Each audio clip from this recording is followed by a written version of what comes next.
అధ్యక్ష, మొదటి ప్రశ్నకి సమాధానం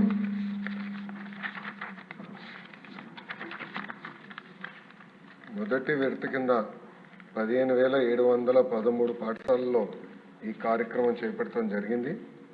కానీ మొదటి విడత పూర్తి చేసడానికి ఇంకొక 880,39,00,000 రూపాయలు అవసరం ఉంది.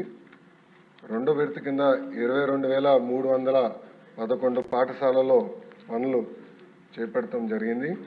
కానీ ఇది కూడా పూర్తి చేసేదానికి 3,907.75 కోట్ల రూపాయలు అవసరం ఉంది.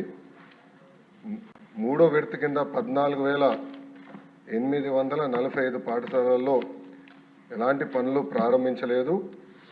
ఆ పాఠశాలలో ఈ కార్యక్రమం పూర్తి చేసేదానికి 3,088 కోట్ల రూపాయలు అవసరం ఉంది. రెండో ప్రశ్న వివరాలు. నిధులు కేటాయింపులు ఖర్చులు ఎనెక్షర్ 1లో జతపరిచాం. మూడో ప్రశ్నకి సమాధానం, గత ప్రభుత్వం 900 కోట్ల రూపాయలు పెండింగ్ బిల్స్ పెట్టడం జరిగింది.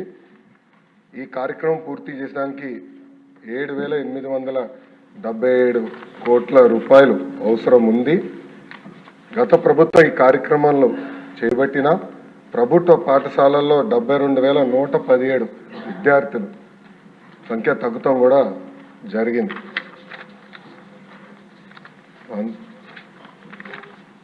డి ప్రశ్నకు అధ్యక్ష, శ్రీ వి వెంకటరామరెడ్డి గారు అడ్వకేటు 27/11/2023లో ఒక పిటిషన్ వేస్తాం జరిగింది. ఆ పిటిషన్కి సంబంధించిన ప్రాథమిక దర్యాప్తు రిపోర్ట్ MD APEWIDCకి వస్తాం జరిగింది. కానీ ఫైనల్ రిపోర్ట్ ఇంకా రావాల్సిన అవసరం ఉంది. ఈ ప్రశ్నకి సమాధానం, ఫైనల్ రిపోర్ట్ వచ్చిన తర్వాత యాక్షన్ తీసుకుంటాం అధ్యక్ష. శ్రావణ్ కుమార్ గారు. నమస్కారం అధ్యక్ష.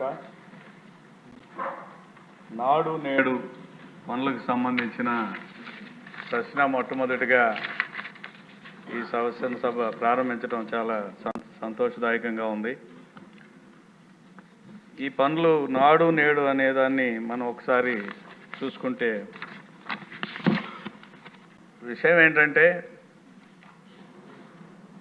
నాడు నేడు అని చెప్పారు, కానీ నాడేమో గొప్పలు చెప్పారు.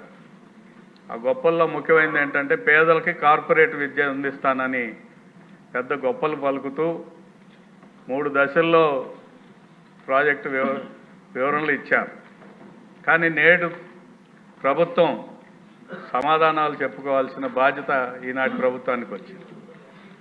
కార్పొరేట్ విద్యా వ్యవస్థని పక్కన పెడితే ఆయన ఏ మీటింగ్కి వెళ్ళినా విద్యార్థుల మీటింగ్లోకి వెళ్ళి గత ముఖ్యమంత్రి గారు ఆయన చెప్పిన మాటలు ఏంటి అధ్యక్ష, నా వెంట్రుకు కూడా పీకలేరు,